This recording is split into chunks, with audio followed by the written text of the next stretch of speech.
भागवत गीता में वर्णित कथा के अनुसार अर्जुन के मन में जब भी कोई दुविधा उत्पन्न होती थी, वो उसके समाधान के लिए श्री कृष्ण के पास पहुंच जाते थे। एक दिन की बात है, अर्जुन भगवान श्री कृष्ण के पास आए और उनसे बोले, हे वासुदेव, मुझे एक दुविधा ने घेर रखा है और इसका समाधान आप ही बता सकते हैं। तब श्री कृष्ण ने अर्जुन से कहा, हे धनंजय, अपने मन की दुविधा विस्तार से बताओ, तब मैं तुम्हें उसका हल बताऊंगा। तब अर्जुन बोले, हे नारायण, कृपया कर मुझे ये बताइए कि अच्छे लोगों के साथ हमेशा बुरा ही क्यों होता है, जबकि बुरे लोग हमेशा खुशहाल दिखते हैं।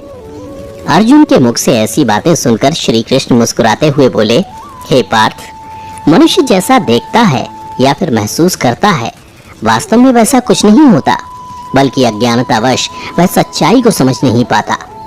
श्री कृष्ण की बातें सुनकर अर्जुन हैरान हो गए और बोले, हे नारायण, आप क्या कहना चाहते हैं, मेरी समझ में नहीं आया।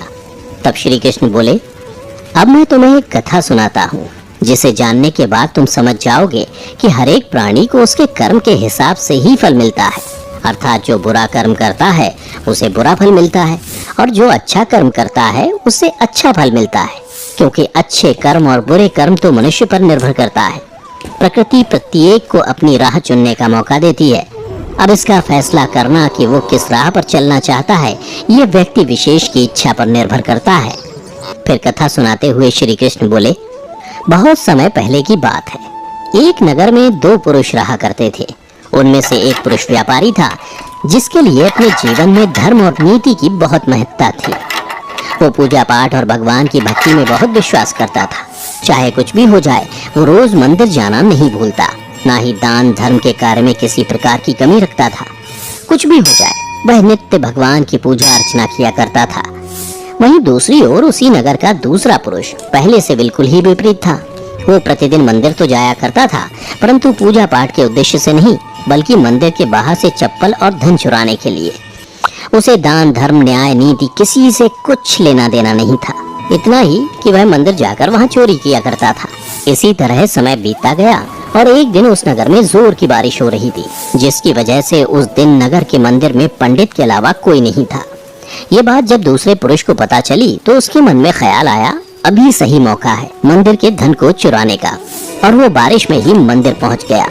मंदिर पहुंचकर उस व्यक्ति ने पंडित से नजर बचाते हुए मंदिर में मौजूद सारे धन और जेवरात चुरा लिए और बड़ी प्रसन्नता से वहां से निकल गया।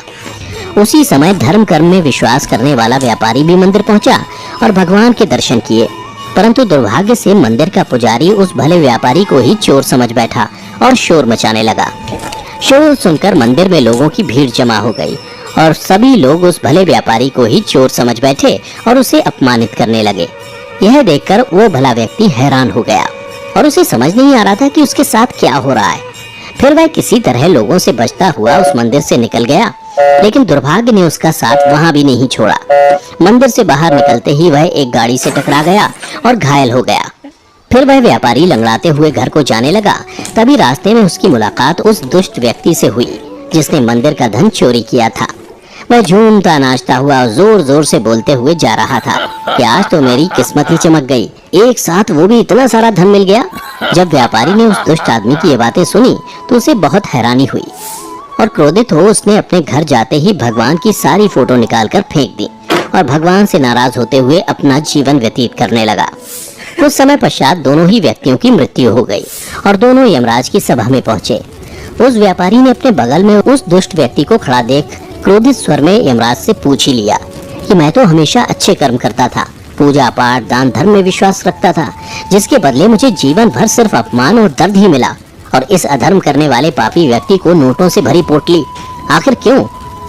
इस पर यमराज ने उस व्यापारी को बताया कि पुत्र, तुम गलत सोच रहे हो। जिस दिन तुम्हें गाड़ी से टक्कर लगी थी, वास्तव में उस दिन तुम्हारे जीवन का आखिरी दिन था, परंतु तुम्हारे किए गए अच्छे कर्मों के कारण ही तुम्हारी मृत्यु एक छोटी सी चोट में परिवर्तित हो गई। और इस दुष्ट व्यक्ति के बारे में जानना चाहते हो तो पुत्र, दरअसल इसके भाग्य में राजयोग था, जो कि इसके दुष्कर्म और अधर्म के कारण एक छोटे से धन की पोटली में परिवर्तित हो गया।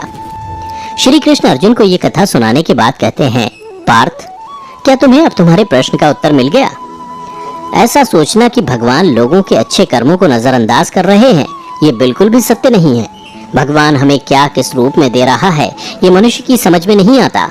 लेकिन अगर आप अच्छे कर्म करते हैं तो भगवान की कृपा सदैव आप पर बनी